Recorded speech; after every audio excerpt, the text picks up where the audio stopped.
having a program ready? on He's left it.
We're on?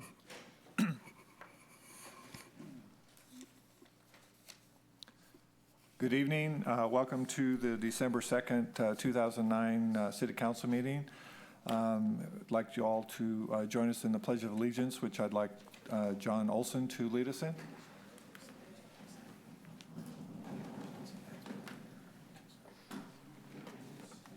Flag of the United States of America, and to the republic for which it stands, one nation, under God, indivisible, with liberty and justice for all.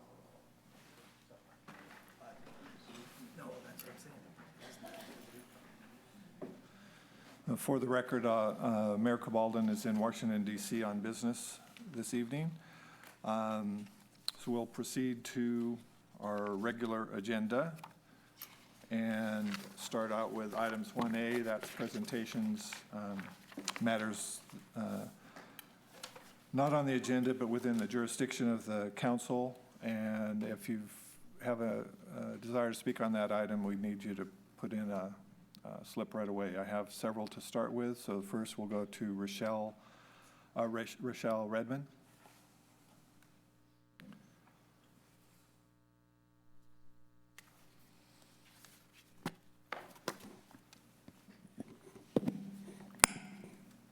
Hi.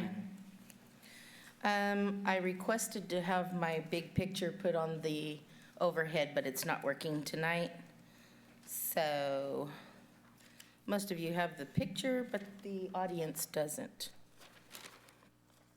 I'm here tonight to bring attention to what happened when the big claw tractor tried to pick up my leaves back in October when we had that big storm. The day after the storm, I was outside around 11 a.m. raking leaves out of the gutter so the water could flow. Public Works was out with the claw tractor and said they would come back and help pick up my big pile of leaves. When the guy picked up the leaves, the claw tractor tore up the new asphalt layer down to the next layer. We were standing there telling him to lift the claw forks because I could hear it scraping. After they left, I cleaned up some more, and what was revealed was large scrapes about 50 feet long. It scraped up rocks on the underlay of the street. Now it looks horrible. My Measure K tax dollars have been desecrated. I know this was not done intentionally and that Public Works was only trying to help, but it scraped up the new pavement. I had called Public Works to tell them for the future, be careful with the claw tractor because it tore up the asphalt.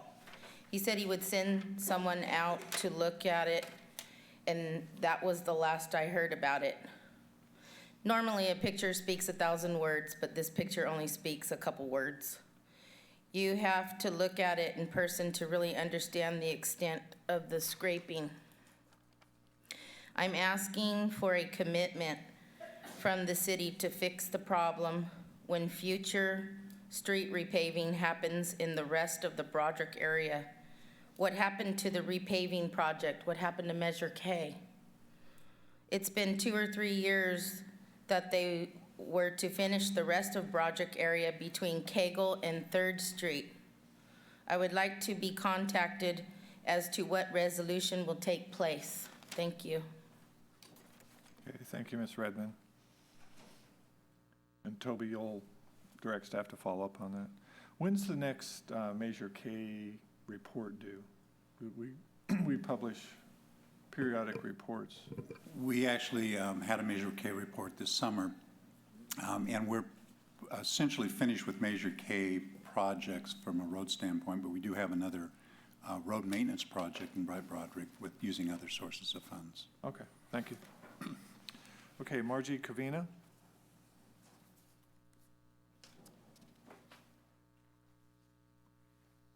Good evening. I'm here tonight because, as many of you probably know, I've done a great deal of work in civil rights and social justice in a long life and varied career. And one of the things that happened this week in West Sacramento was the vandalism and burglary of a mosque. In West Sacramento, we have a great number of Afghani Muslims. And it was their mosque, it's on Glide Avenue, which was vandalized. With some understanding of that community, the Quran, their Bible, was pulled out, thrown onto the floor. A mirror with prayers to Allah was broken. Windows broken, air conditioning broken, salt spread out on the floor, that kind of thing. The people who are members of that mosque and the president of their community organization were extremely upset. They were also extremely upset at the idea that they didn't feel that they received the kind of response that they should have. And they're very upset and very paranoid right now because of the president sending more troops to Afghanistan. They feel that perhaps they're targeted. At the press conference, there was the Interfaith Task Force, Dexter McNamara. There was the Joyce Eng from the Organization of Chinese Americans, Fumi from the Japanese American Citizens League, the Council on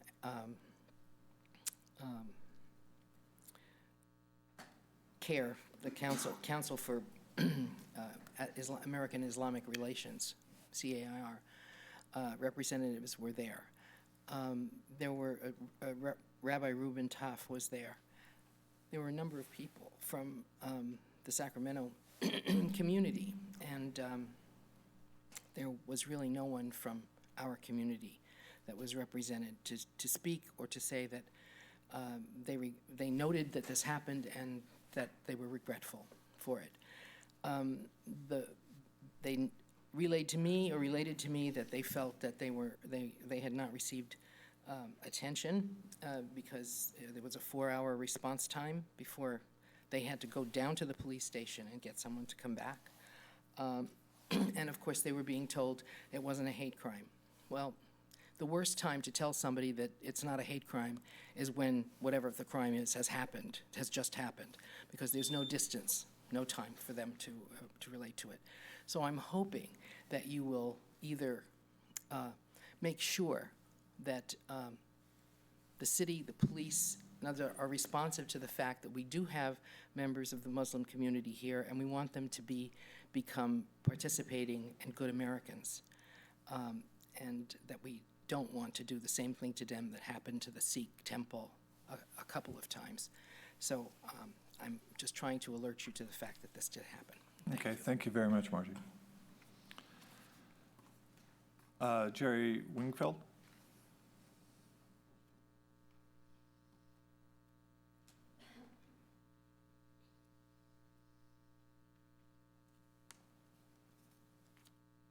Good evening, Council. As this eventful year comes to a close, I want to celebrate all of the amazing changes that we have seen, especially right here on West Capitol Avenue, with the new library, the development of the City College, the Civic Center, and the Transit Center. It's wonderful. The West Sacramento Recreation Center in Southport is a true gem. We also have in place a terrific tree protection ordinance and a public arts policy. However, I want to note that another year has slipped by without the adoption of a meaningful historical preservation policy. All of the rhetoric for implementation of a policy is currently in the general plan, but the policy or ordinance for selection and protection of historical sites and buildings is absent. As a goal for 2010, I suggest that our city correct this problem by developing and adopting a truly meaningful policy or ordinance for selecting and protecting important historical sites and buildings. I volunteer to work with the city in any way possible to help meet this important objective. Thank you and happy holidays. Okay, thank you, Jerry. Lana Paul-Hamas?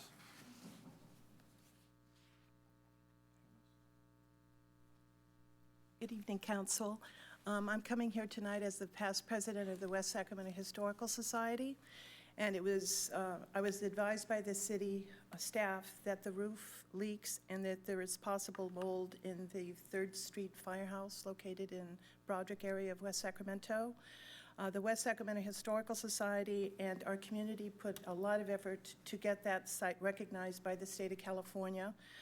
The firehouse was designed by George C. Sellon, who was the first state architect of California.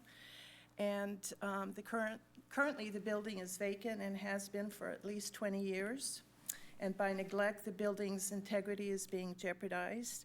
And so tonight I'm sort of piggybacking on what Jerry Wingfield has said, and I'm appealing to the City Council to direct the Art, Culture, and Historical Preservation Commission to develop the historical preservation policy to preserve our historical legacy.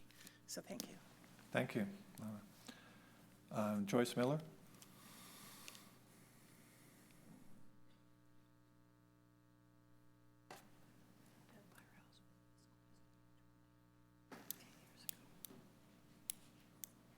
Hello. I'm on the same subject. I'm a member of the West Sacramento Historical Society, and I heard about what might happen to the firehouse on 3rd Street in Broderick, and we do not wish to see it demolished. And, of course, we all favor that the Arts, Culture, and Historical Preservation Commission will draw up an ordinance to have a strong historical preservation ordinance. Thank you.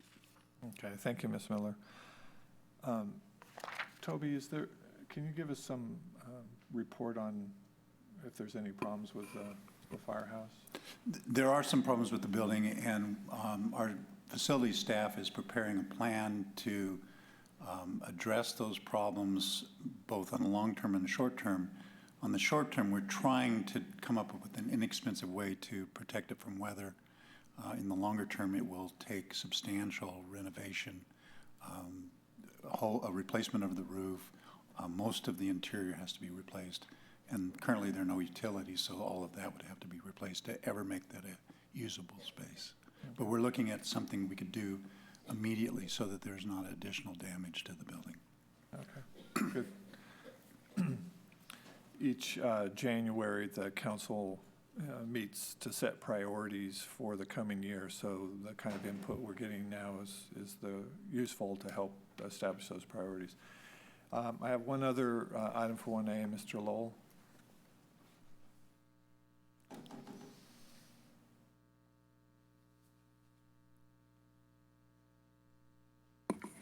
Thank you, Mr. Mayor Pro Tem. William Lowell, West Sacramento, for the record. And I was just thinking, I was reading further on in the agenda about some waivers for one thing, a different subject, but the thought occurred to me. It seems to me like we have quite a few more cars and pickup trucks than we have driveway space for them, and in too many cases, you have one driveway where the vehicle parks halfway on the driveway in the grass, and likewise on the other side of the driveway, parking on the grass. And to widen a driveway so that it would accommodate twice the number of vehicles and take those off the road, I think that would be a good example of where we would improve the city, and it would save a little water, and just make sure that they don't widen the driveway so that it covers the sewer line or the water line and so forth. But that was one thought that occurred to me, and another one just this evening. I was on the bus, and a young lady was getting on the bus with her fast food order, and the bus driver told her she had to throw out, she couldn't bring aboard the soft drink thing that she had in her bag. It was all enclosed and everything. She wasn't even drinking it. She had to throw it out there. And so I think in light of the change in policy by YOLO Bus allowing cold drinks on the bus, even coffee, from what I understand, I think this ought to be made clear to the bus drivers that hey, don't make them throw out their drinks, especially if they're not even drinking them. I wanted to intercede, and I thought, no, I better not. I best tell this to you folks so that you could go the right direction or the right route. And let's see, I just happened to go over to the Sacramento City Council meeting because I knew they were, this last one, because I knew they were going to talk about bicycles on K Street. Well, what I noticed while I was there, they did allow them, and I think they probably incorporated my suggestions to have a slower speed limit for them and so forth. But I didn't want bike riders to get their tires caught in the groove of those traps and trip over like the singer Pat Boone did with one of those storm drains like what we have over here. And what I noticed most of all was the much improved speaker system. I had no problem hearing what anybody said at all, and maybe we should go send one of our people over there to listen in on how theirs goes. But I think it's because our heater system and air conditioning is set up where it is, and we're adversely affected by those acoustics. And so, but extension speakers seems like the most logical solution. Thank you. Okay, Bill. That was like 1.5 presentations today. Okay, I have no other items for 1A. We'll turn to council communications. Any reports this evening? Okay. I do have one short announcement that I'd just like to bring to the council's and the public's attention, and that's our own Stephanie Cheney, who's here this evening, has just received the Master Municipal Clerk certification from the International Institute of City Clerks, and it's the first one in the history of the city to ever receive this award. So congratulations to Stephanie.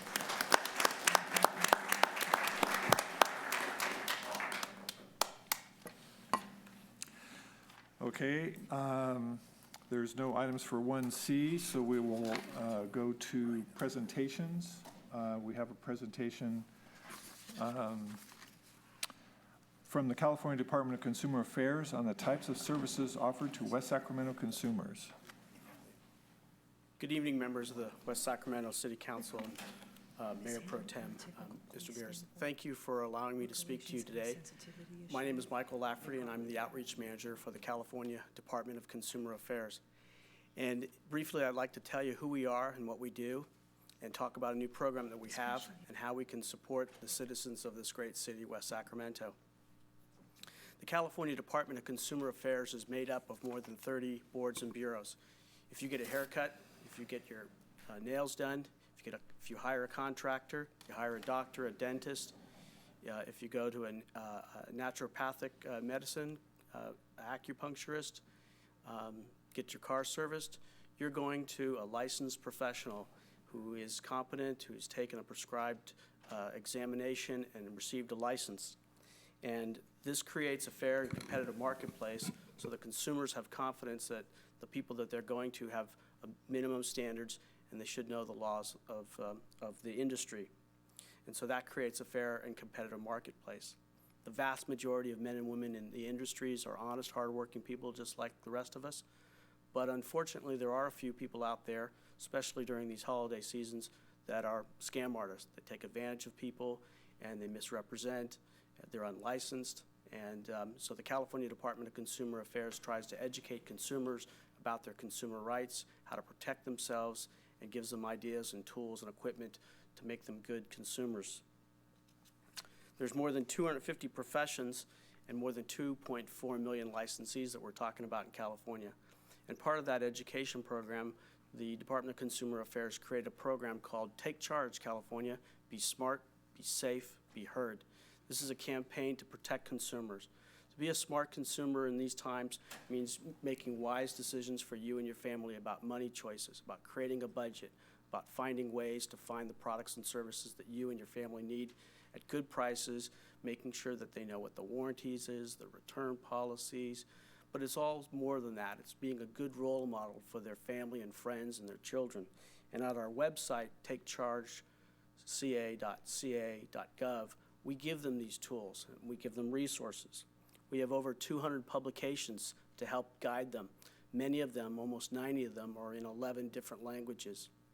We have an 800 number called 1-800-952-5210, and at this number we take in over 1 million calls a year, answering questions, filing consumer complaints, directing them to the right state or federal agency for information, resources, things like that.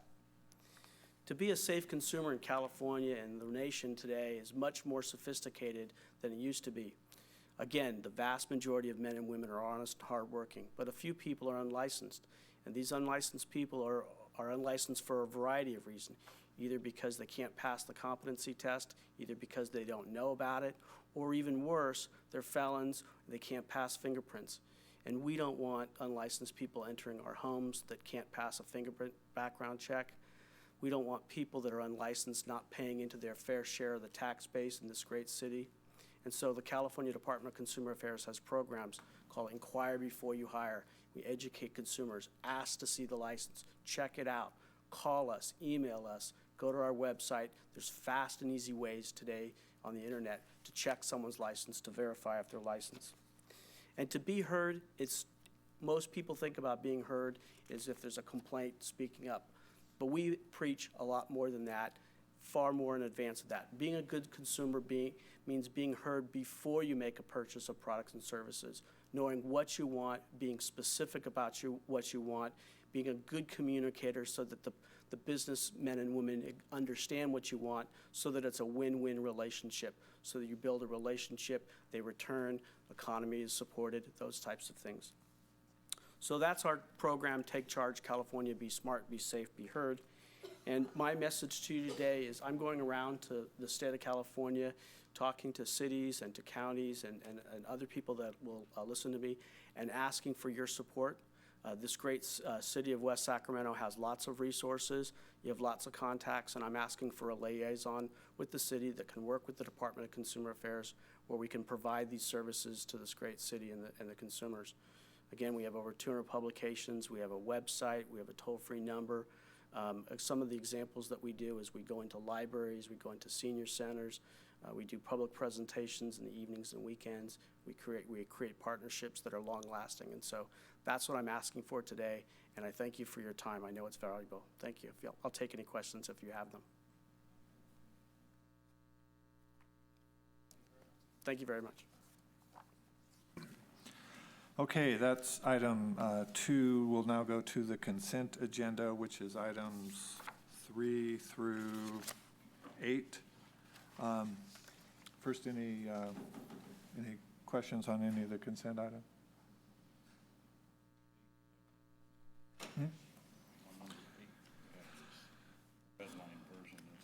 Okay, just note for the record, we have a clarification for item 8.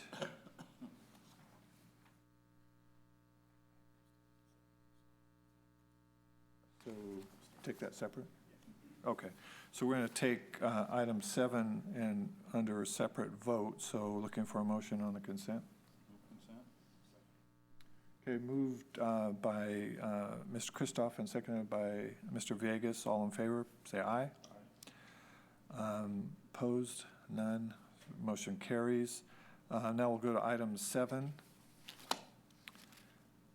And Mr. Villegas, do you need to recuse yourself?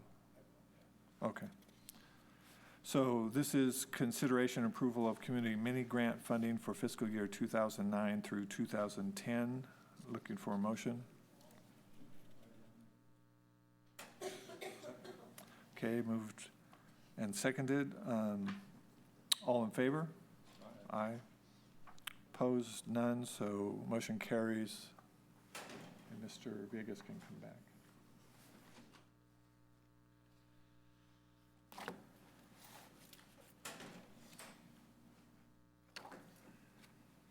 Okay, now we'll move to time set,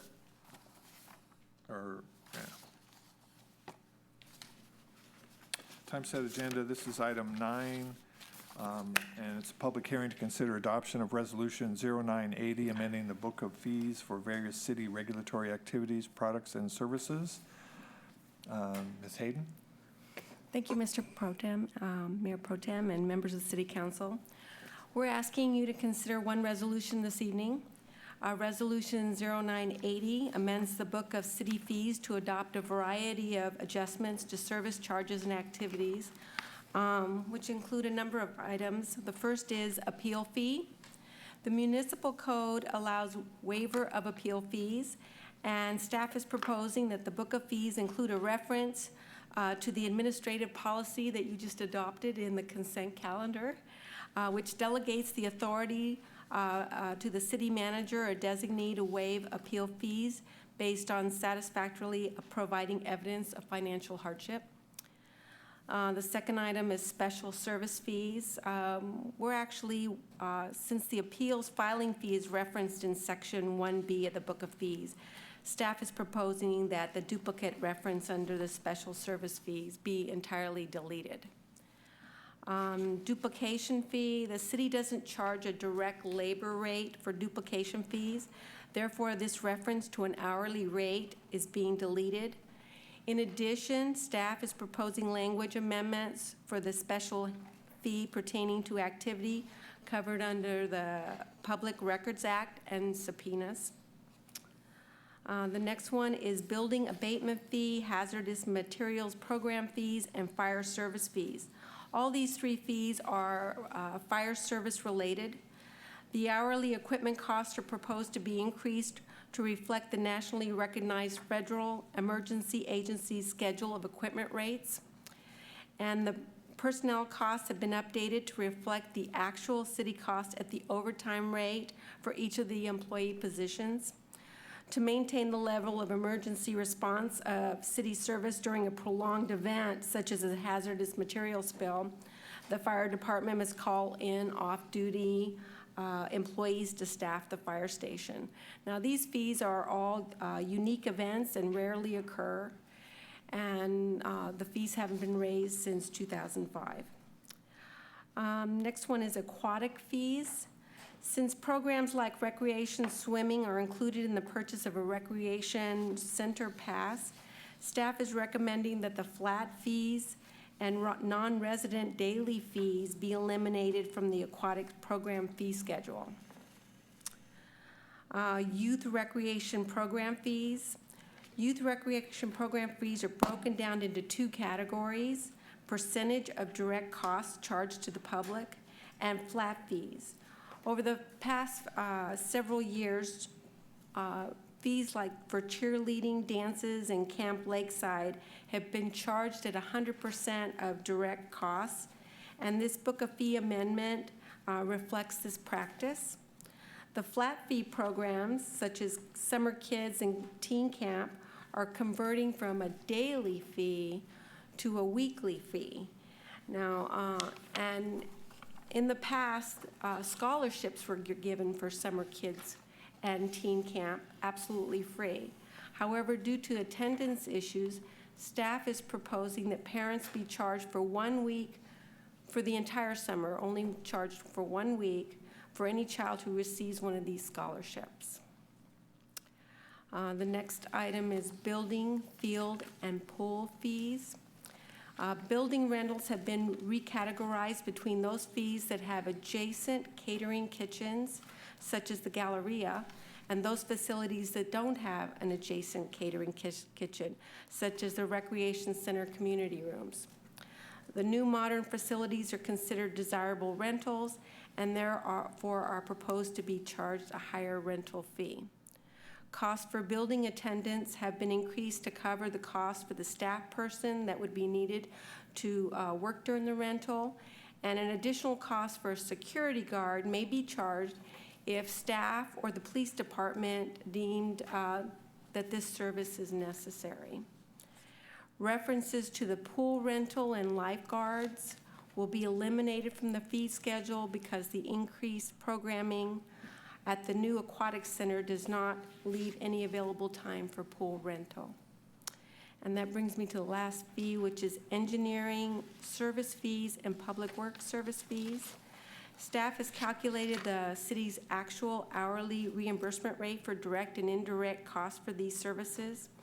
However, since the rates have not increased for a number of years, the rate increase needed to fully recover the costs is significant for certain positions. It was determined that the economic climate could not support these large increases. Therefore, staff is recommending that the rates be increased up to the calculated rate or increased to 10%, whichever is less.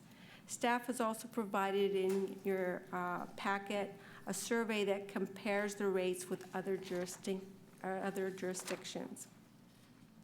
Now, these fee adjustments were presented to the Public Affairs Committee at the Chamber of Commerce on November 10th, and the committee provided valuable feedback that was incorporated in the final recommended fee adjustments presented tonight. That completes my summary of the proposed changes to the Book of Fees. Staff members from various departments are here this evening to assist me with any specific questions you may have regarding a department's fee structures or related topics. I would like to return the meeting back to you, Mr. Mayor Pro Tem, for discussion and open up the public hearing. Okay, thank you. Any questions? I do have one. Evelyn, on the duplication fees, as I read through that, I didn't see any. It used to be a nickel a page, 10 cents a page, whatever it was. I didn't see any reference to that. Those changes were made in September of 2009, and they're actually based in Section A, Section 4A, and Section A, base fee. So a photocopy for an 8 by 11 page is 20 cents a page. Okay. All right, thank you. You're welcome. Mr. Johannesson? Yeah, thank you. Evelyn, a couple things. On Riverwalk Park, there's a number of events that would take over the entire park. Is there a rate for the entire park? Actually, I'm going to turn that to Andre. It doesn't seem like it would make sense to add up the pieces because there's cost savings, I would think, if you have every... Unfortunately, I can't answer that for you. I'd have to look that up. That's the Park Division side, so I would have to find that information. It may be in the information that Evelyn has there. And if you give me a minute, I might be able to give you an answer for that here and now. Yeah, I mean, should it be in the book of fees, though? I don't see where it actually states River Park well, actually, on the very back page, on section 6F, on page, the last page is the attachment 1. It actually talks about all the Riverwalk Park rental fees. Right, in components, but Right. would the entire park be the combination of, looks like 160, $210 a day? I I believe would that's how they've interpret done it. it in the past, is they've added up all Or of those per hour. components together. I would interpret it that way. But don't you have cost savings when, I mean, if you've got a piece that's rented, you have cost savings, administrative costs that go into that, that if you have two sections rented at the same time, you don't have the same administrative costs per unit. So to me, it doesn't make sense to just add all these up and say that's the hourly rate. You should have probably a rate that's less than the combination of those. I will look into it and let you know exactly how much it is to rent the entire park. Okay. Okay? The other on the engineering services, I understand what you're saying about you need to cover the costs, but part of the argument I think you're making is using a comparison of other cities, and you know, in these times, we've got to be very careful about raising fees. So, you know, our rates are now, looks like above Elk Grove, above Woodland, and in many cases above Rockland. And we're now looking at raising these again. So that's kind of a problem. And on Exhibit 9C, on the straight time and overtime for the labor rates, we're actually increasing hourly rates. I mean, I don't think anybody's getting a raise now. So why are we increasing these? The rates have not been raised for a number of years. So I had actually gone to the chamber last year requesting to increase fees. And at the time, they didn't like the methodology that we were using to calculate the rates. And so we incorporated their thought process. And this year, we spent the time and recalculated and used our actual cost for man hours. And, but we, you know, and we did go back to the chamber and we talked about it and discussed that this wasn't a time to actually raise the rates to actually recover our full cost for people working for these services. And so we decided to just increase them by the 10% for those charges that had not been raised in so many years. Have we had any, what is the chamber and the business community, has there had any reaction to this? I mean, what does this mean in terms of the city budget? You know, raising, it looks like $5 an hour for some people. I mean, is it a big number we're talking about as far as fees generated by the city?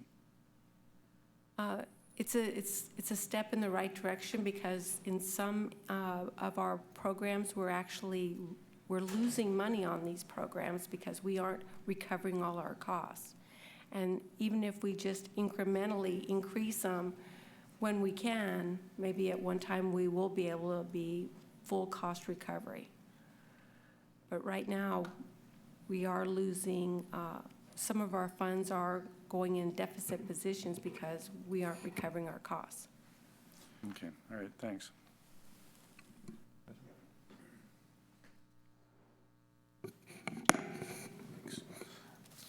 Andre, you might be able to help me with this. It probably just needs a little explanation, because when Evelyn was explaining it, I thought I understood, but then as I read it, I'm not so sure that I do. So under, say, for example, the aquatics program fees,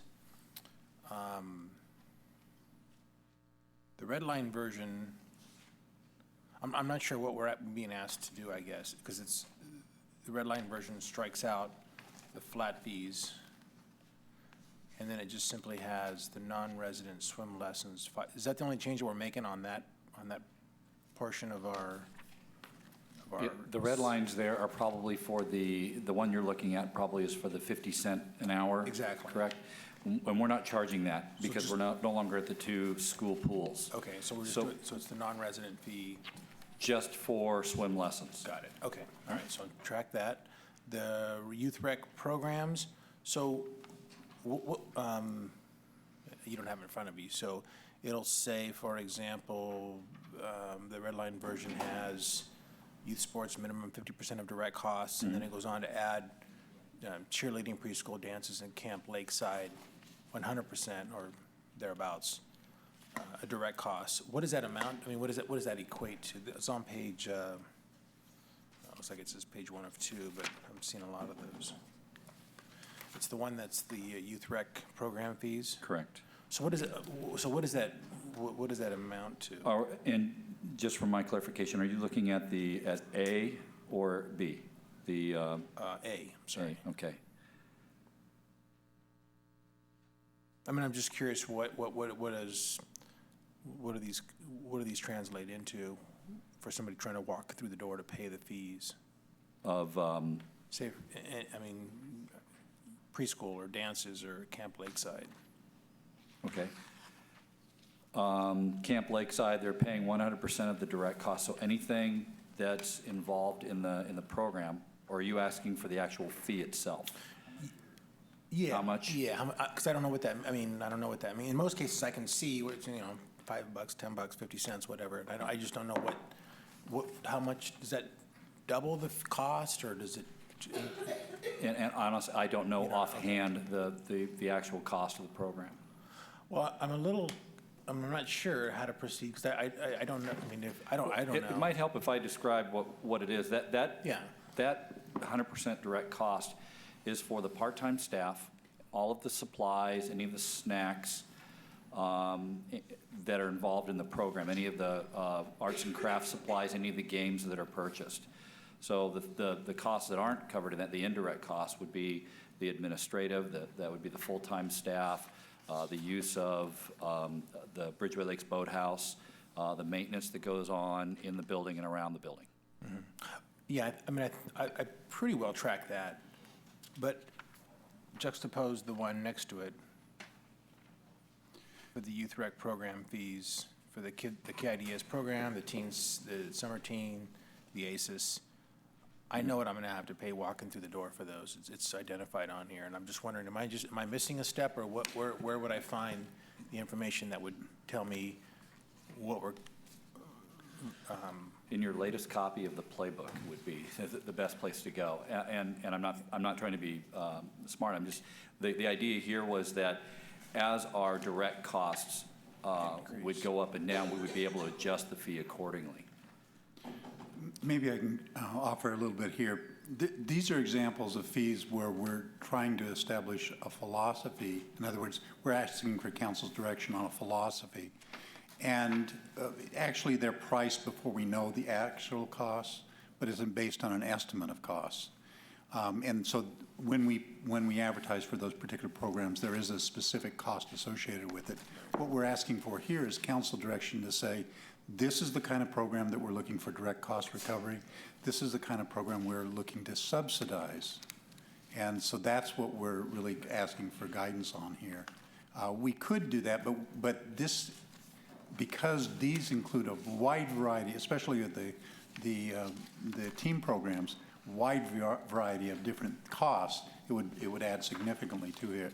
So we're really just asking for sort of policy direction in terms of cost recovery. Okay, okay, so presented that way, that makes a lot more sense to me to say, okay, as a policy, I'm sorry, Andrew. He's smarter than me, so.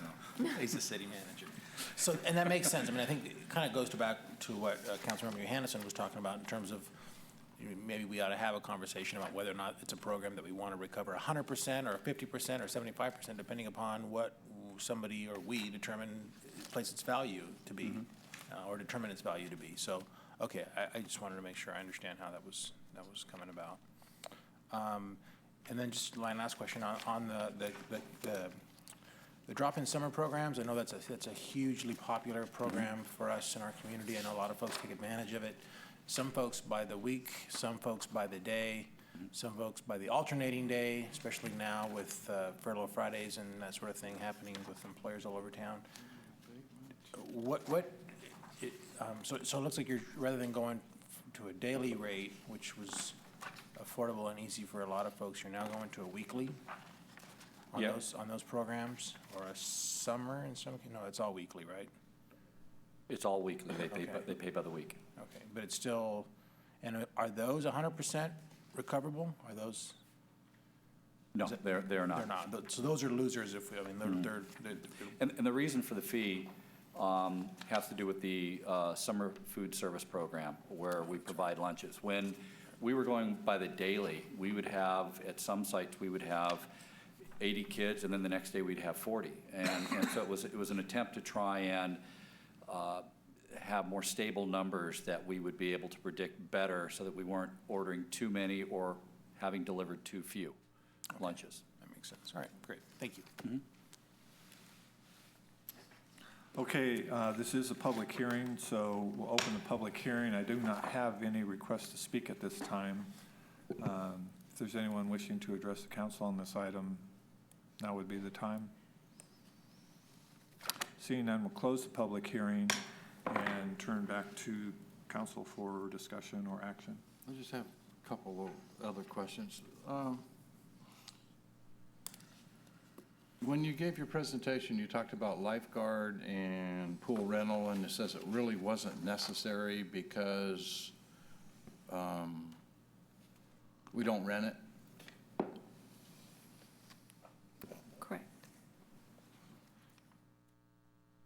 At this time with the rec center, the operations of combination of swim lessons, water aerobics, lap swim, the use by other groups, Dolphin Swim, the high school when they have their swim team and their water polo, and then just our regular rec swim. We don't have the time available for rentals of the facility. So it's really just a matter of available time for that. I guess, but there is a lifeguard on duty when we do perform those functions. Absolutely. We Okay. have a lifeguard available at all times for any events, even school events. Okay. And this will be for Evelyn. Evelyn, the Riverwalk rental park fees. I think Mr. Johannesson makes a very, very good point. I guess my concern is here I'm getting ready to vote on these fee increases and things, and yet at the same time, when we talk about Riverwalk, we don't have a solid figure. It's just going to be, we'll report back to you later.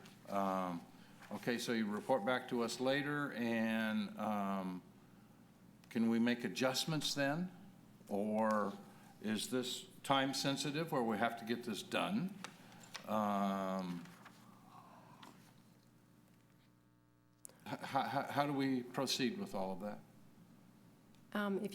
Well, these fees were intended to become effective on January 1st. Okay. We could omit the Riverwalk rental fee because only one category, I Street Bridge Overlook Plaza, was the fee going to be amended for that, just that one section. And I could come back with that one at another time. I don't think it's that. That's not the issue. The issue is, I got Tower Bridge Overlook, $50 an hour. I've got Grand Staircase, $50 an hour. I've got South Plaza, $10 an hour. I've got Picnic Area, $10 an hour. The question is, if somebody comes in and rents the whole thing, we'll say neighborhood fair, neighbors fair, they come in and they rent the whole thing. It doesn't make a lot of sense that you would charge them each one of those increments. There should be one fee for the rental of the whole thing, because they take over the whole thing. And there is a duplication of, services and things that we provide that could lower that overall cost. Does that make sense to you? Yes, it does. Okay. And what I'm proposing is maybe we could omit this one from being a fee that is increased, and I can bring this back to tell and provide a fee for the entire park, as opposed to its segments. Okay. Okay. Okay, I can live with that. Any other questions? Mr. Johannesson? Thank you, Mr. Mayor Pro Tem. Evelyn, yeah, I'm getting back to the engineering fees and these other fees. If we're going to pull the Riverwalk and maybe bring that back, I'd really like to see the calculation of cost of service for these to see where we are on recovering our service. You know, part of the problem is that we don't have the luxury now we don't have a lot of flexibility in our fee structure because we're trying to be competitive.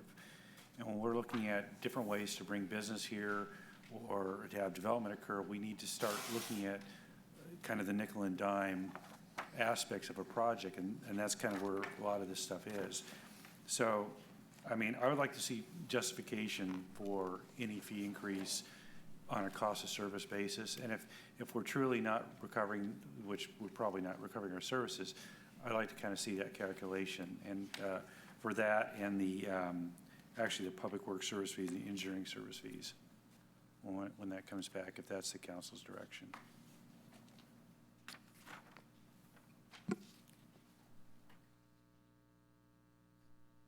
I have no problem. Any question? Yeah, well, why don't you make a motion?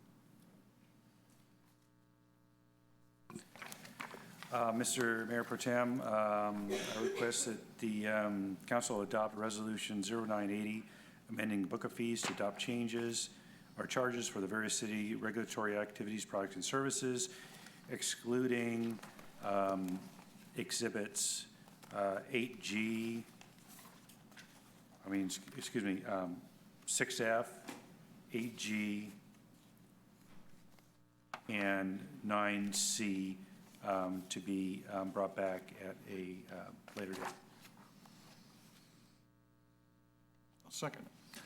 Okay, we've got a motion moved and seconded. All in favor, say aye. Right. Opposed? None. Motion carries. Thank you, Evelyn. Just a note to the audience, we're approaching item 10. I, for some reason, have a feeling there's a lot of interest in item 11. And if anyone wants to speak on that item, they need to turn in a card before the staff report is finished on item 11. You can get the cards over at the side counter over there, but you fill up a card and then turn it into the city clerk. So now we'll proceed to item 10. This is CDBG public hearing to consider an amendment to the owner-occupied residential rehabilitation program guidelines, an amendment to the economic development revolving loan fund guidelines, and the restaurant retention and attraction strategy. And it looks like we have a host of staff people to guide us through this agenda item. We'll start with Ms. Collis. Good evening. We're here before the council this evening to request that you conduct a public hearing for several CDBG-funded activities. The CDBG program is community development block grant funding that the city receives through the State of California Department of Housing and Community Development, known as HCD. A public hearing is required if we change the guidelines to any CDBG-funded program, and also before closing out a CDBG grant-funded activity. And those are the two issues we'll be discussing this evening. CDBG national objectives must be obtained, or not obtained, but accomplished with all CDBG funding. And that is primarily to benefit targeted income group households, defined as households at or below 80% of Yolo County median income. However, the other two national objectives are the elimination of slums and blight and urgent need, which is normally something unexpected like flood or earthquake. The first of the three activities is an amendment to our owner-occupied rehabilitation program guidelines. This program has assisted more than 200 low-income homeowners since its inception in 1987. These are primarily have been elderly and disabled households. However, some were simply lower-income households also. The guidelines were reviewed by the Housing Advisory Commission on November 9th, and they recommended adoption. We recommend 2 changes. One is to increase the maximum loan term from 15 years to 30 years, because these are deferred loans, which means that they have a balloon payment at the end. And our past practice has been at the end of 15 years, if the family still owns the home and is still low income and not able to pay that off, has been to extend the loan term. However, the home program no longer allows us to do that if our guidelines do not allow for longer term loans. So that's why we're asking for to extend the maximum term. Also, the second item is to increase the maximum grant amount.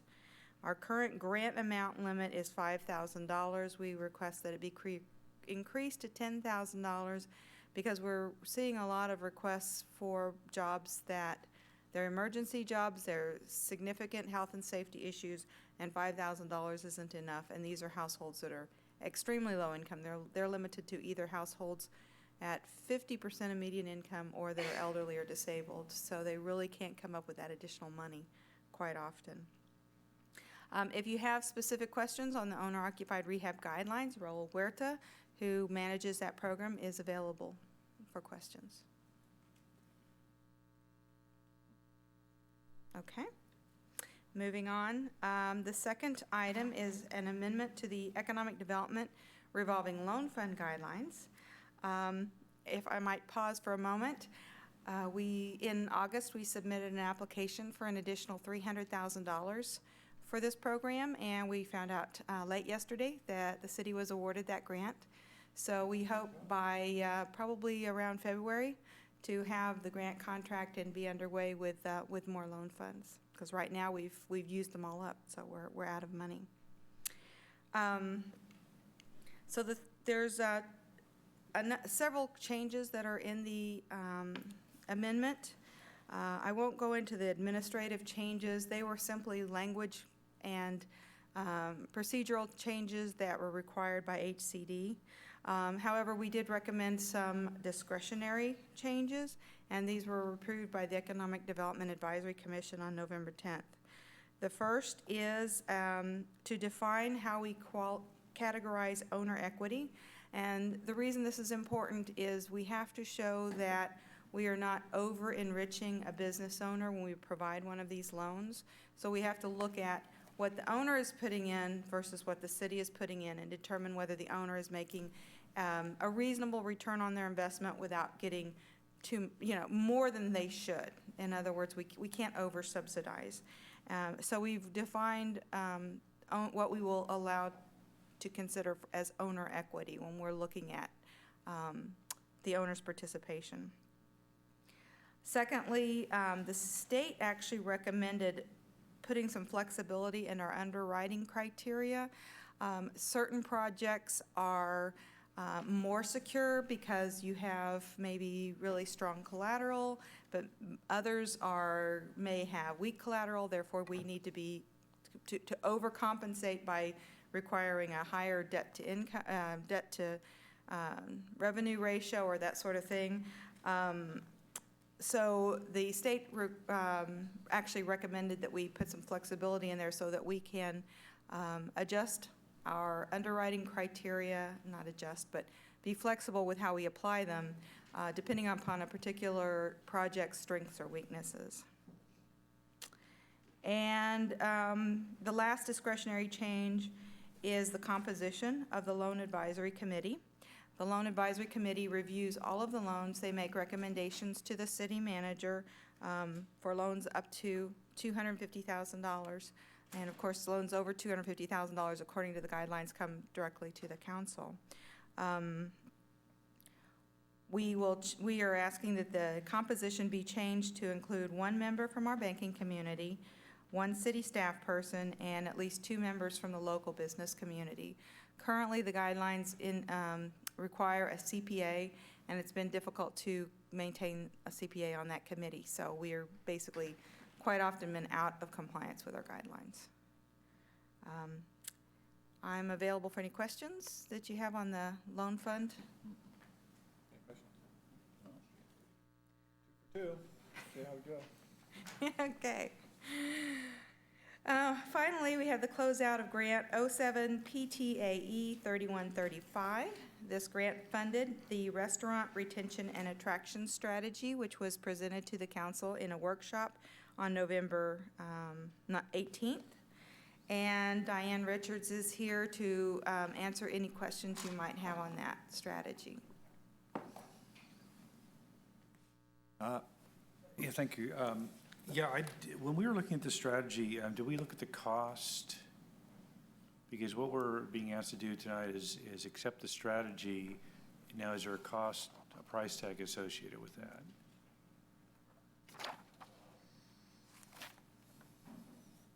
Excuse me, a cost of implementing the strategy?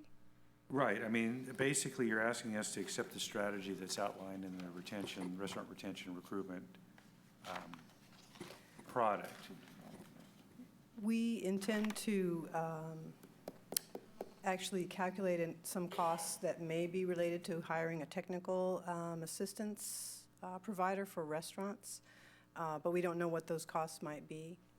So we do intend to, if we're going to do that, we intend to come back to the council with an additional request if we need to do that. We don't know if that's going to be a cost or whether we'll be able to leverage other restaurant experts in the area. So we're still investigating that. There is no cost to accepting the report at this time, and we do anticipate conducting the majority of the activities with staff and with our chamber and Small Business Development Center partner. But it is possible that we'll be coming back to you to hire a restaurant expert or that expertise, since we do not have that expertise on staff. Well, I just think part of the problem is the request is to accept the strategy and not the report. It really is accepting the report. You're basically accepting the product so that we can close out this account. Okay. You're not adopting the strategy recommendations per and se. the whole course of action. Right. Okay. Thank you. Okay. So if there's no more questions, we'll open the public hearing. And I have one request to speak. That's Mr. Lowell.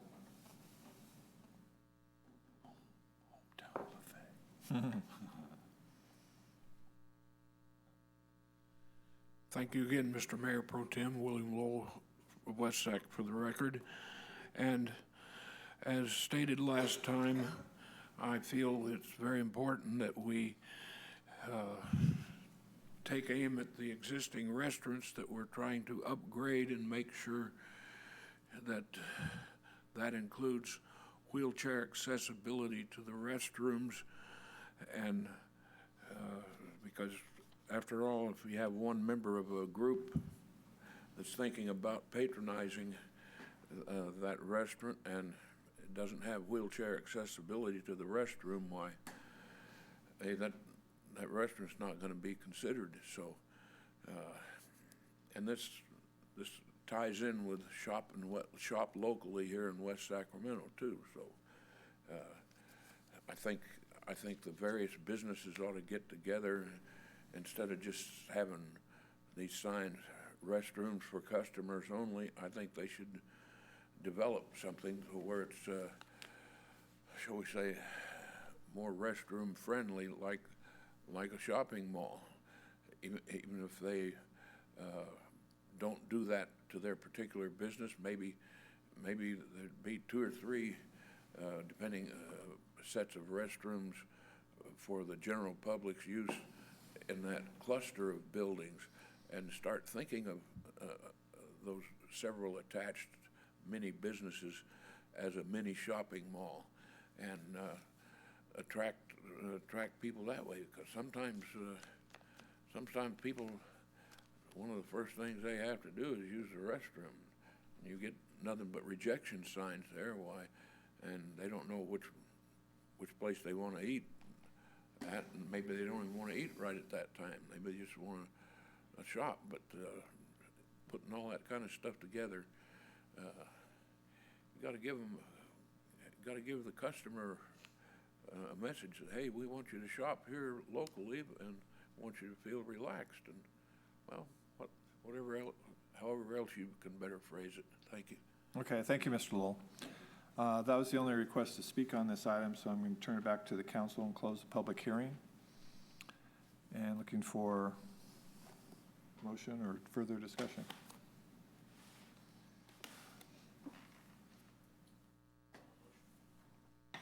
Mr. Villegas. Okay, Mr. Spears, I would motion that we approve the amended owner-occupied residential rehab program guidelines, approve the amended economic development revolving loan fund guidelines, and the draft restaurant retention and attraction strategy. Okay, it's been moved and seconded. All in favor, say aye. Aye. Opposed? Seeing none, motion carries.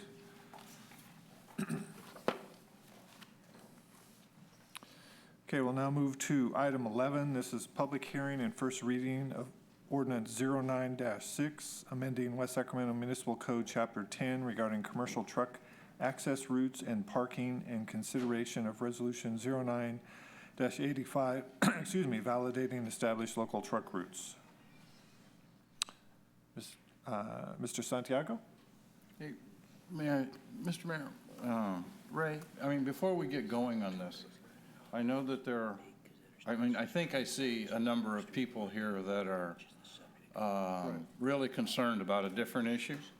It's truck parking on either ag lands or truck parking on rural estate areas and things, especially for a lot of folks going out south. Does this agenda item, this is truck routes. I mean, this really doesn't address that item. That item is undoubtedly going to come back because there seems to be quite a firestorm going on throughout the community. Am I right? Or that's correct. This item strictly addresses travel of trucks on public right-of-way and does not address zoning issues off the public right-of-way. Okay. I guess to raise people's comfort level in the audience, so is there, is that other issue that I'm speaking about, is it coming back to the council or coming back to some hearing? Is it in the process of finding some resolution because these people are out there, you know, they're told that the rumor mill is you're not going to be able to park your truck here. You know, you're going to have to go find a place off-site, or you're not going to be able to drive down, you know, Linden Road, or you're not going to be able to drive down Jefferson Boulevard, and go out to Harmon or wherever else you want to go, Gregory, wherever it might be. Is that issue coming back in a timely fashion so that these folks can, you know, have their comfort level raised, that, you know, there's going to be a decision made on this one way or the other? I guess the question I'll have to defer to Community Development, Charlene Hamilton, who's handling that side of the issue. Mayor Pro Tem, Councilman. Yes, the Planning Division is looking into this based on the events that have occurred, and it is something that we plan to bring to the Planning Commission and to you as well. If you want to give us some direction tonight afterwards, further on this item on what you'd like to see be brought back, that'd be fine. I guess I just don't want to waste their time. I mean, you know, they're here because they saw, you know, truck routes, they saw, you know, issues that pertain to their livelihood. And I just want to make sure we're raising their comfort level that this really isn't the issue that we're speaking about tonight, but what is the issue is something that is coming back. Yes, I did have that discussion with the group before Oh, the meeting okay, tonight. okay. And explained what exactly was before you tonight. Oh, super. And that we would be looking into the other items in the very near future. Okay, I just didn't want to waste our time. Super, very good. Thank you. Okay, thank you. Good clarification, Mr. Christoph. Okay, Ray, you want to? Okay, great. Thank you, Mayor Pro Tem Beers and members of the City Council. As you said, we're here for a public hearing and the first reading of the ordinance 09-6 to amend the West Sacramento Municipal Code Chapter 10 regarding commercial truck access and parking. And I also asked Council to consider Resolution 0985 to validate local truck routes. As we discussed, this item is only to address vehicles within a public right-of-way citywide and is not specific to any area of the city nor any specific streets. The city's truck route system consists of two types of truck routes: local truck routes, which cater to the California legal trucks, or those that are up to 65 feet, and the terminal and service access routes, which serve the larger, extra legal, the STAA or STA, or terminal truck routes. They call them, known by 3 different terms. And these trucks are up to 75 feet in length, they're larger ones. Staff periodically reviews truck routes as needed. The last review, as you know, occurred in 2007. But since then, a number of truck route issues have been brought to staff's attention, particularly with the larger trucks. And the west phase of the Tower Bridge Gateway project has been completed. The West Capitol Streetscape project out front here is going on. And the bridge district design and planning has begun as well. These issues have all warranted a review of the city's truck routes.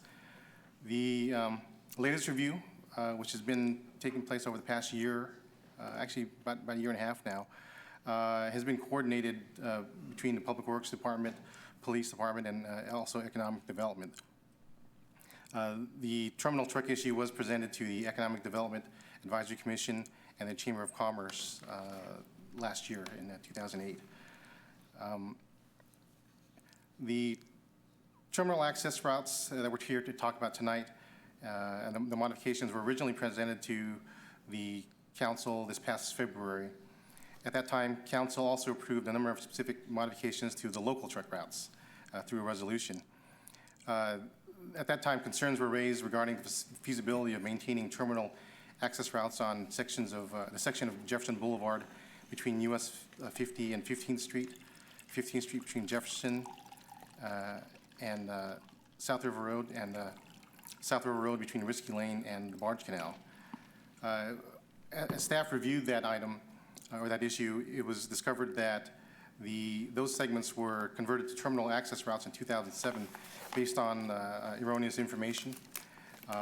It was thought that at the time there was a truck terminal as defined in the municipal code located at the south end of South River Road, but that when we looked at the definition, it turned out that that actually was not a truck terminal. So basically, there were no truck terminals served by these streets. So it was our conclusion that perhaps we should revert those sections of roadway back to local truck routes and remove the terminal truck route designation. Since the change would affect their business, staff held a series of meetings over the next few months with representatives from Clark Pacific. You should save all that. At the end, they're located at the south end, at 1980 South River Road by the Barge Canal. Sat down with them to explain the situation and determine how best to address their concerns they basically expressed concerns about if we go back to the local truck routes, they would then have to start paying the transportation permit fees, which they haven't been doing since 2007. And recognizing that eliminating the fees eliminating the access routes on the streets would have an economic effect on them, we sat down with them and came up with a recommendation to suspend the permit fees for a period of 3 years, give them some economic relief, similar to the period that we've had since we approved the terminal truck routes in that area. Terminal trucks may continue to use these routes for up to 1 mile from the freeway when they're accessing services such as fuel, food, lodging, or of course if they have the appropriate permits. Tonight, staff's also seeking council approval for a resolution to validate the latest truck route map. The map shows both the local and terminal access routes and is typically posted on both the city's and Caltrans websites. While the council over the past few years has approved specific modifications to truck routes, action hasn't been taken to validate the whole entire truck route network. And that's what we're here to ask council to do tonight. This would basically let truckers know where they can and can't operate legally, and also would help the police department with enforcement by reinforcing those areas or the streets where trucks may or may not operate. The exemptions to that for trucks would be those who are, trucks can stray from the truck routes to make deliveries or pickups to specific locations. And also there are agricultural uses, those implements of husbandry as defined by the California Vehicle Code, again, would also be exempt. Also, yeah, trucks would be able to leave the truck routes to access services, food, lodging, and fuel. Aside from modifying the terminal access routes, there's an ordinance that we're presenting tonight to address the issue of commercial vehicles, tractors and trailers parking in residential streets. To summarize, the staff is recommending that the City Council approve Ordinance 09-6, which includes revisions to the city's terminal access route network and prohibits the parking of tractor and trailers in residential zones, and adopt Resolution 09-85, which validates the city's most current truck route map and suspends transportation permit fees on portions of Jefferson Boulevard, 15th Street, and South River Road. Staff plans to hold a public workshop sometime in the first quarter of next year to help explain and clarify the city's truck route network and how it's related to the city's municipal code and California Vehicle Code. This concludes my report, and I'd be glad to answer any questions. Okay. Any questions at this time? Okay, so there's no questions at this time. This is a public hearing, so I will open the public hearing. I have a couple of requests to speak. Mr. Lowell.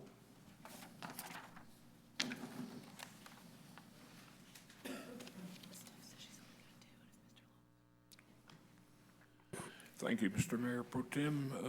William Lowell for the record. I noticed the new construction out in front of City Hall and near City College and so forth.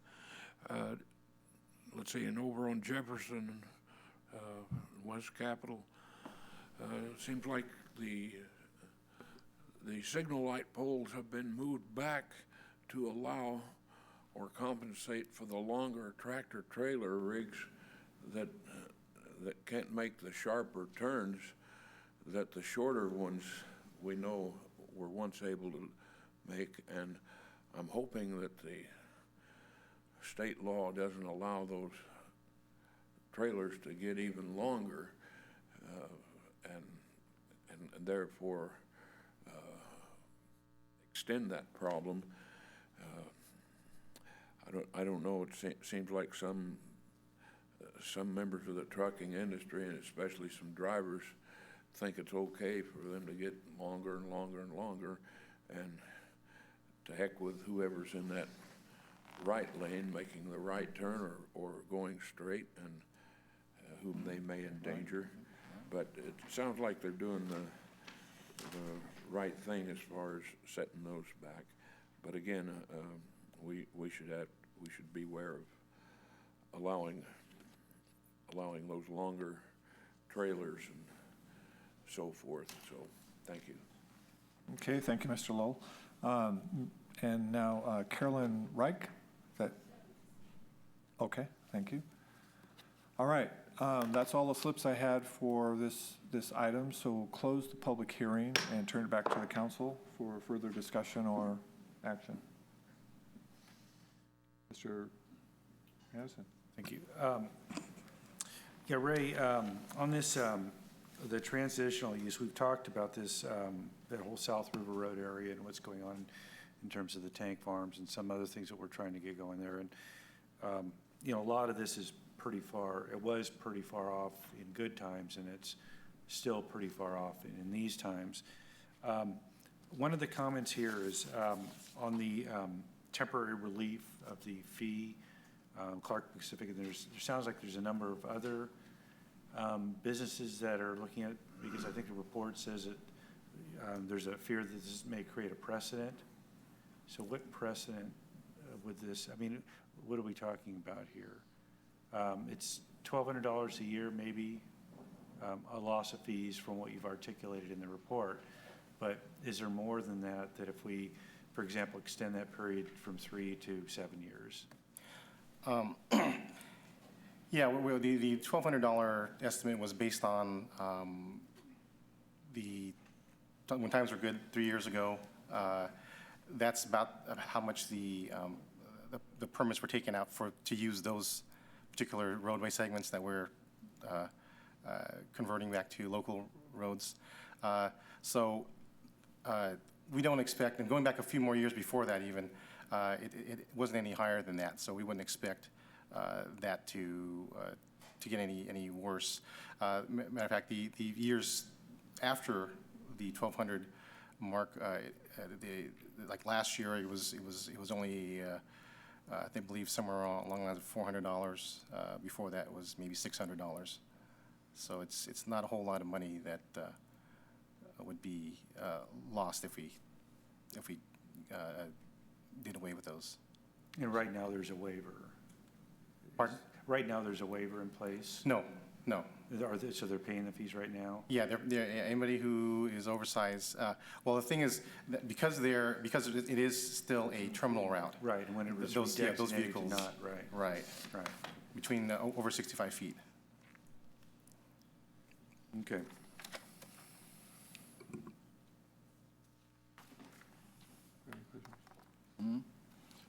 Yeah, Ray, on that same issue, I guess what it is because they're oversized, they have to pay some kind of a fee. Is that what it is? Yes.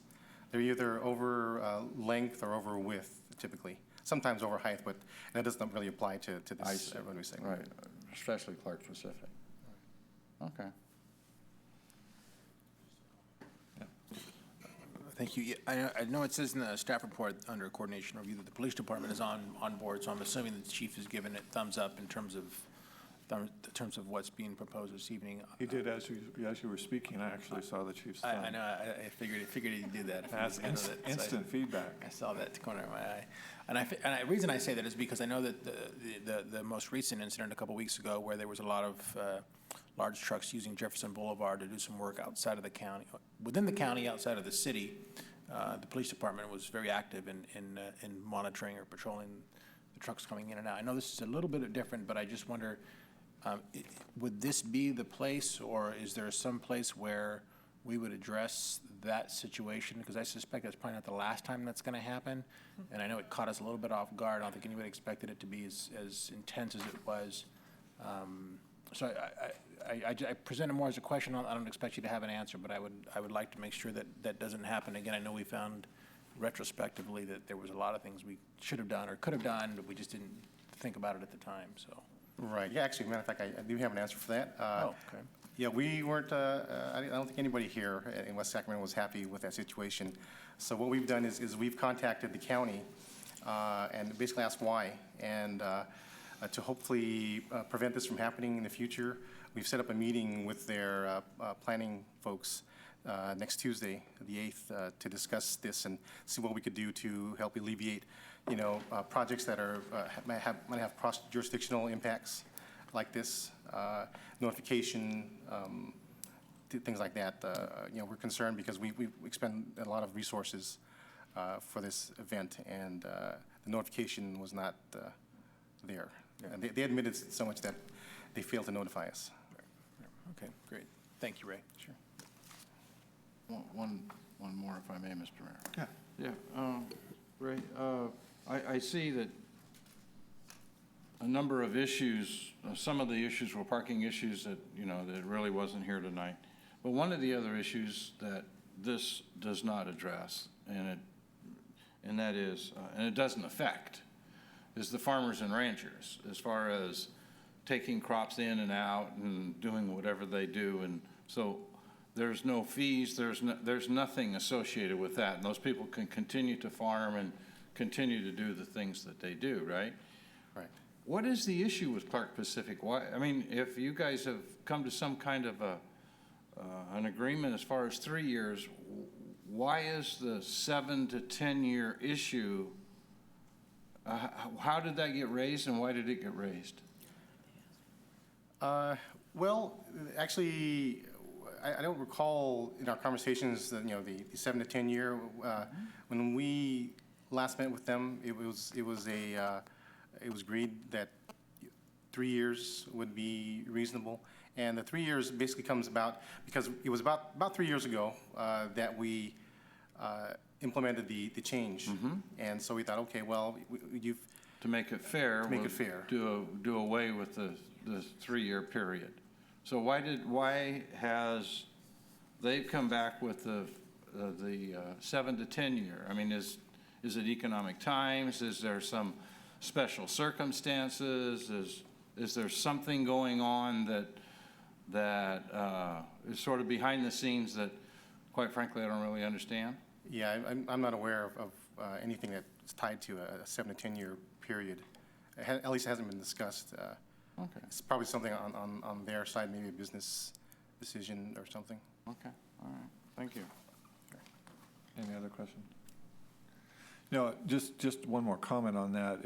It would seem to me the 3 years is a place to start. That doesn't preclude Clark from coming back at a future date and requesting an additional waiver for cause, and that can be considered. So I would think that, we would always be open to that kind of communication. They're a big business and have been in the community for a long time, and I'd want to encourage them to. Problem is, half of them move, and I don't want the other half to go. Well, exactly, but that's why I'm saying, we start with 3 years, and if there's a reason to extend that, then they could bring that forward, and staff should communicate that the council would certainly like to listen to other evidence in the future.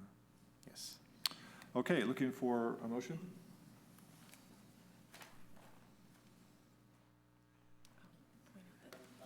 I would move that we waive the first reading and read by title and number only, ordinance 09-6, which amends Chapter 10 of the West Sacramento Municipal Code, designates streets on which operation of commercial vehicles is permitted, and approve a temporary cessation of transportation permit fees for vehicles traveling on portions of 15th and South River roads. I'll second it. Mayor Pro Tem, you did receive a revised ordinance, so if the motion could include reference to that. Including the revisions dated November 2nd to item 11. Is that good enough, Mr. Yes. Chairman? Okay, so that is the motion. All in favor, say aye. Aye. Opposed? Motion carries.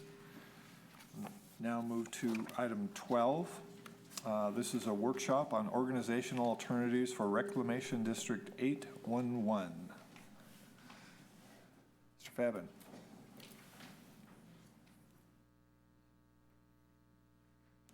Good evening. I see Ken's coming up. He wants to take over this district. I see that. I see he's coming up here to do that. Good evening, Mayor Pro Tem and members of the council. We have before you tonight a workshop, as you say, on the organizational alternatives for Reclamation District 811. A little bit of brief history and background before we get to the workshop. And the current stormwater management structure for the city is comprised of both city-owned and operated systems, as well as those by 3 specific reclamation districts.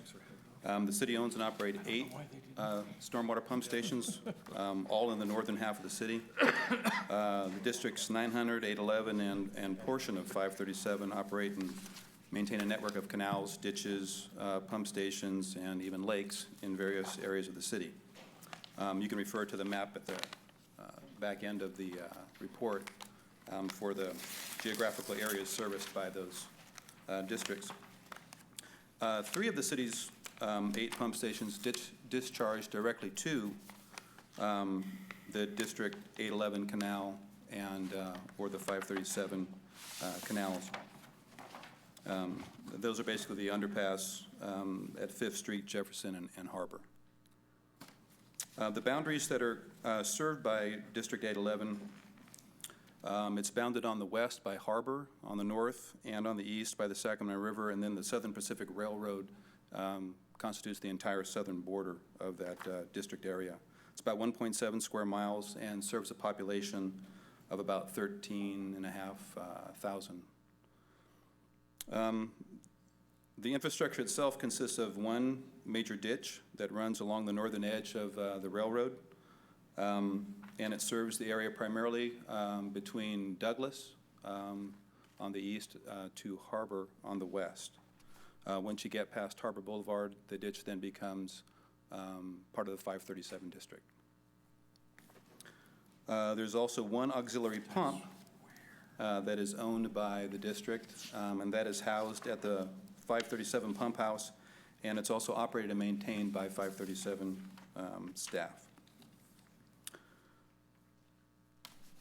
The current management of RD 811, there basically isn't any. There hasn't been any trustees or employees representation for at least a year. They suspended collecting assessments over 20 years ago.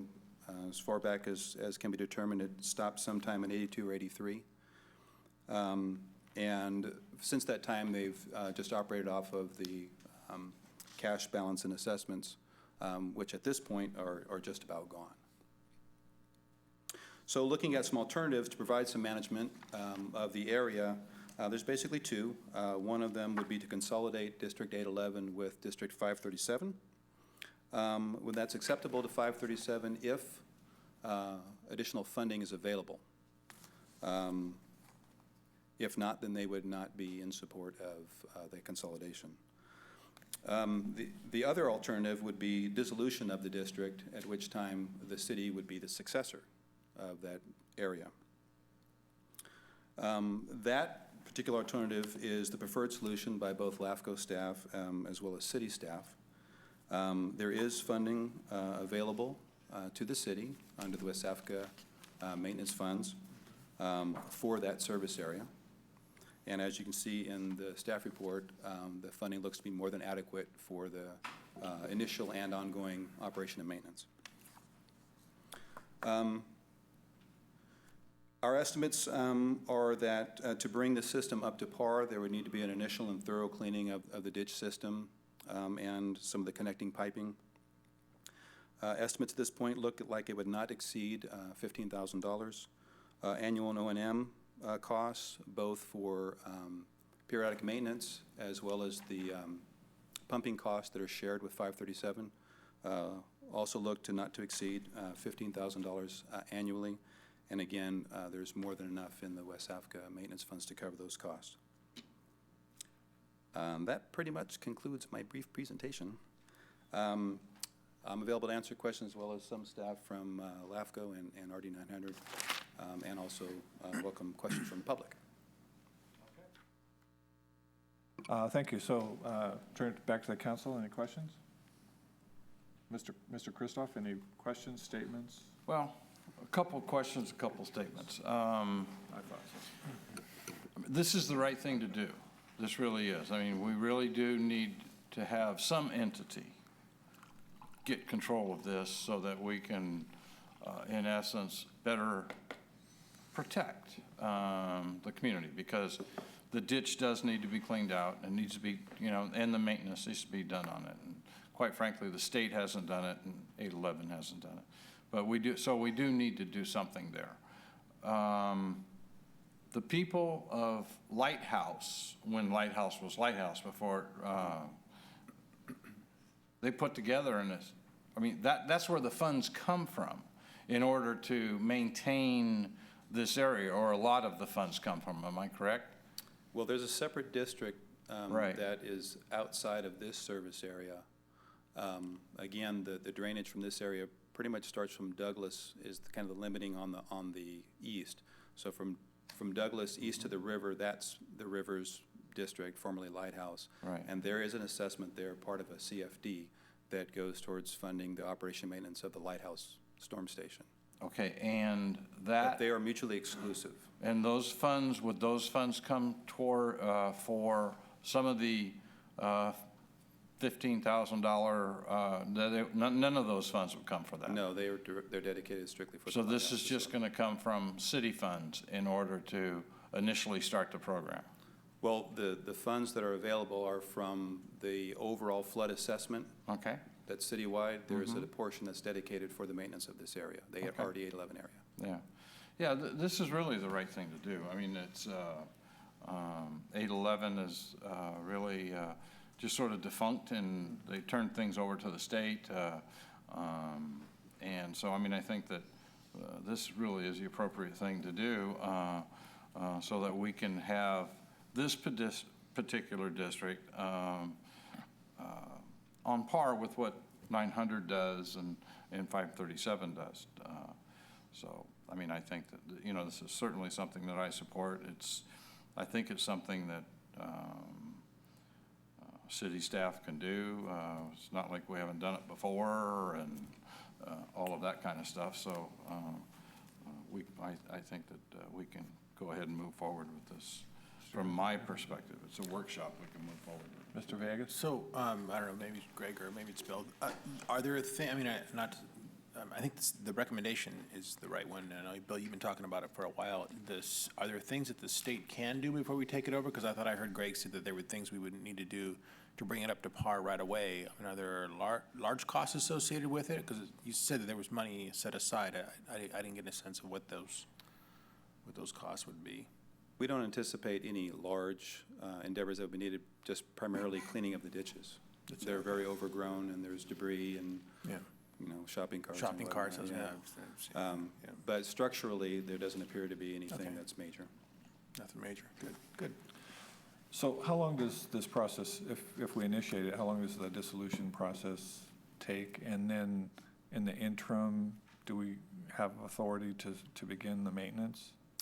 My understanding is that following tonight's meeting, if things look favorable for the city to move forward, that would go before the LAFCO board, LAFCO board, later this month, and possibly as early as January to start the dissolution process, or even complete it in January. So the process would be completed in January? That's my understanding. Oh, okay.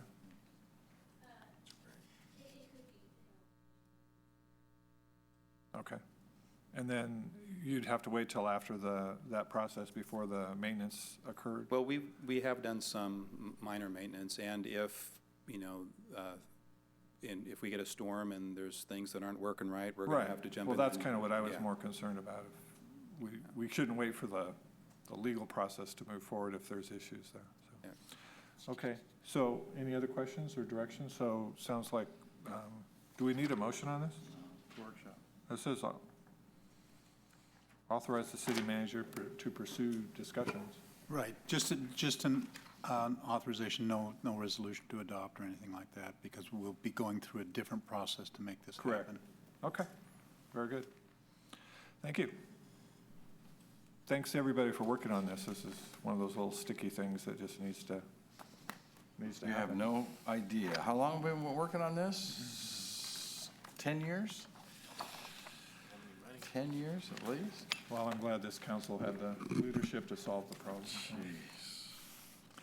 Okay, that concludes the regular agenda. We'll move to council calendar.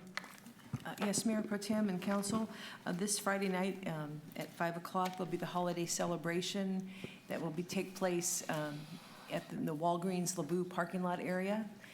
This is our normal tree lighting, Jingle Bell Bash ceremony that we have, but due to the construction, it's going to be moved this year to that parking lot, and we'll be back here next year.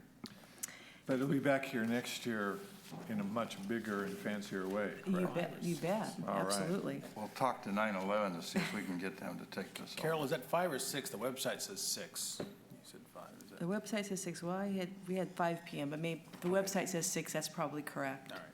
We'll double check, make sure. The other item concerning the calendar that we wanted to ask the council about was the January council meeting schedule. Originally, when the council approved that meeting schedule, we had canceled the regular meeting on January 6th and then chose to meet on the 13th and 20th, primarily because of the City Hall closure.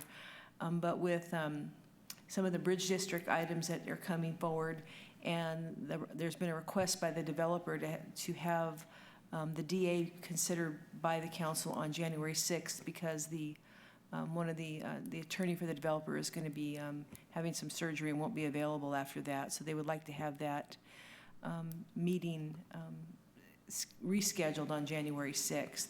So we're asking the council if you are willing to do that, and then secondarily, if you still wanted to go forward with the January 13th and January 20th meetings. I would point out that the January 13th meeting is also a port meeting, so Actually, it says on here that the port meeting's the 6th. Well, that was moved to the 13th when we did the council change, yeah. Okay. So you'd propose to move the port meeting back to the, We propose to leave the port meeting on the 13th. so you want 3 meetings in January? Well, and that's what we're asking, and I might remind you too that you have your workshop. Well, that's what later I in was- January, so one possibility would be to meet on the 6th for a very limited scope. There would be 2 items on that agenda. Promise? Sizable items, yes. We can promise that, because there's no staff to prepare staff reports Well, that's prior what to I that. thought. That's right. And then you could meet on the 13th and not meet on the 20th, and then you'd be coming back on the following week for your workshop. So that would be 2 meetings, but they'd be 2 in succession, the 6th and 13th. Any, Works for me. It's fine. Well, it works for me. Okay, thank you. okay. So you'll put Are out you- the appropriate notices? Yes. I mean, since we have a holiday season closure for, between Christmas and New Year's, will everything be prepared for the January 6th? I mean, are we far enough along now so that we can get into the real nitty-gritty part of a DA? We believe so because we believe that essentially everything has to be to the Planning Commission for their meeting on the 17th of December. And it'd be essentially the same information, and that would be out by that following Friday. So it's really going to be out and ready to go before we have the vacation break. Okay, super, thank you. Okay. City manager report? Nothing this evening. City attorney report? Nothing. Staff direction from council members? Nada. Okay, looking for a motion to adjourn. It's been moved and seconded. All in favor, say aye. Aye. Opposed? We stand adjourned.